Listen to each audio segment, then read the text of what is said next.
حضرت ابو ہریرہ رضی اللہ تعالی عنہ راوی ہیں کہ رسول اللہ صلی اللہ علیہ وسلم نے فرمایا، جب کوئی شخص یہ کہتا ہے کہ لوگ ہلاک ہو گئے تو یہ سمجھ لو کہ وہ شخص ان میں سے سب سے زیادہ ہلاک ہونے والا ہے۔ ابو اسحاق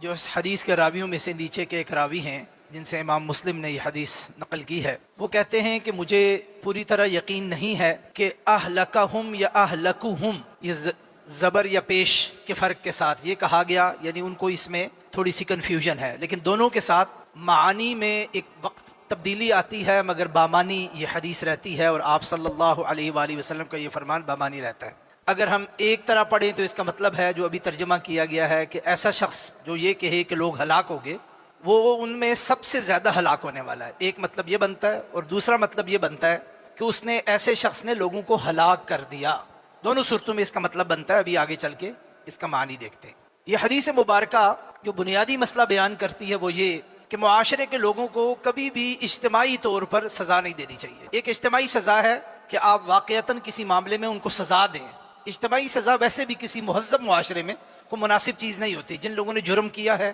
ان کے جرم کے مطابق، اور جن جن لوگوں نے جرم کیا ہے ان میں سے بھی جتنا جتنا جرم انہوں نے کیا ہے اس کے مطابق، اس کے تناسب سے سزا دینی چاہیے۔ یہ سوچ اور یہ فکر کہ ایک قبیلے کے لوگ، ایک معاشرے کے لوگ، ایک شہر کے لوگ، ایک ملک کے لوگ یہ سارے کے سارے غلط ہیں یا فلاں جرم کے مرتکب ہوئے ہیں، ان سب کو اجتماعی طور پہ سزا دینا جو ہے یہ انصاف کے بنیادی تقاضوں کے منافی ہے۔ اور ہماری امت تو وہ امت ہے جسے اللہ سبحانہ و تعالی نے بھی اجتماعی ان سزا سے مستثنا قرار دیا ہے۔ پہلی قوموں کے بارے میں اب جانتے ہیں، جب وہ نافرمانی، اللہ سبحانہ و تعالی کی معصیت، بغاوت پر اتر آتی تھی تو بار بار سمجھانے کے باوجود، نصیحت کرنے کے باوجود، انبیاء اور رسل بھیجنے کے باوجود جب باز نہیں آتے تھے تو پوری قوم کو سزا سنا دی جاتی تھی۔ لیکن امت محمدیہ صلی اللہ علیہ وآلہ وسلم کے خصائل میں سے یہ ایک خصلت ہے، آپ صلی اللہ علیہ وسلم کے خاتم النبیین ہونے کی وجہ سے یہ فیور ہمیں ملی ہوئی ہے کہ اس امت میں بڑے بڑے کام ہو جاتے ہیں، بڑے بڑے گناہ ہو جاتے ہیں، اللہ کی نافرمانی ہو جاتی ہے، رسول اللہ صلی اللہ علیہ وسلم کے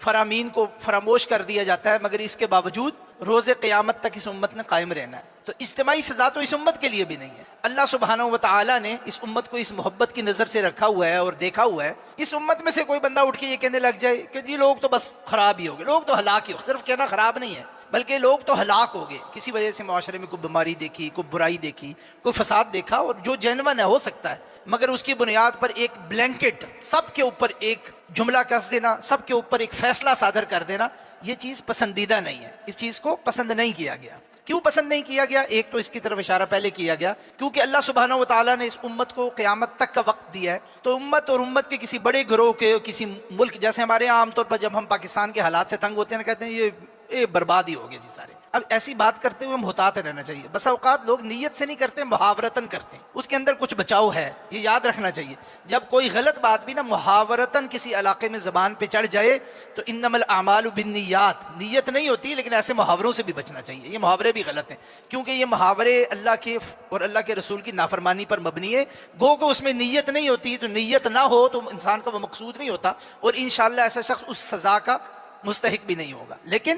عام طور پر ایسے الفاظ بول دیے جاتے ہیں، یہ اس لیے بھی درست نہیں ہے جس کی طرف پہلے اشارہ کیا گیا کہ یہ امت اللہ سبحانہ و تعالیٰ نے قیامت تک رکھنی ہے۔ یہ اس وجہ سے بھی درست نہیں ہے کہ جو شخص یہ کمنٹ کر رہا ہوتا ہے نا، اس کے پاس حق کیا ہے؟ ایک منٹ کے لیے وہ سوچے، یا ایک منٹ کے لیے اگر سوچا جائے کہ کسی شخص کے پاس یہ کیا حق ہے کہ وہ لوگوں کی ہلاکتوں یا لوگوں کی کامیابیوں کے بارے میں ایک ایسا فیصلہ صادر کر دے جو روز قیامت اللہ سبحانہ و تعالیٰ نے صادر کرنا ہے۔ یہ ٹھیک نہیں ہے، درست نہیں ہے یہ بات۔ اسی سے جڑی ہوئی بات یہ ہے کہ ایسا شخص چاہے وہ نیک، متقی، پرہیزگار ہی کیوں نہ ہو، خود ذاتی طور پہ اچھا ہی کیوں نہ ہو، یا ایسے لوگوں کا گروہ جو سارے دوسرے لوگوں کی اس طرح کی تقلید کرتے ہیں اور سب کو کہہ دیتے ہیں وہ فلاک ہو گئے، برباد ہو گئے، ایسے لوگوں کو جب ایسی بات کرتے ہیں نا تو اس کے اندر ایک تعلی اور ایک تکبر کی احساس پیدا ہوتا ہے۔ یاد رکھیں، جو امت کے نیک لوگ ہیں نا، جو صحیح معنوں میں دین پر اور دین کے مزاج کو سمجھتے ہیں، اس پر چلتے ہیں، وہ لوگوں کو جب برائی میں مبتلا دیکھتے ہیں، ان کے اندر کوئی فساد دیکھتے ہیں، ان کے عقیدے کی خرابی دیکھتے ہیں، مسلمانوں کے اندر، مسلمان کفار کے ساتھ معاملہ اور ہے، یہ مسلمانوں کے ساتھ معاملہ ہے، اگر کوئی خرابی دیکھے نا تو اس کو محسوس بھی کرتے ہیں، اس پر پریشان بھی ہوتے ہیں، مگر خیر خواہی اور اخلاص کا جذبہ ان کے اندر رہتا ہے۔ وہ خیر خواہی اور اخلاص سے یہ چاہتے ہیں کہ یا اللہ تو ان کی اصلاح فرما دے، ان کو دعوت کرتے ہیں، ان کو نصیحت کرتے ہیں، اگر کسی وجہ سے بات نہیں مان رہے تو کسی دوسری اسٹریٹجی، حکمت عملی کو تبدیل کر کے بات کرنے کی کوشش کرتے ہیں، فساد زیادہ پھیل جائے تو صبر کرتے ہیں،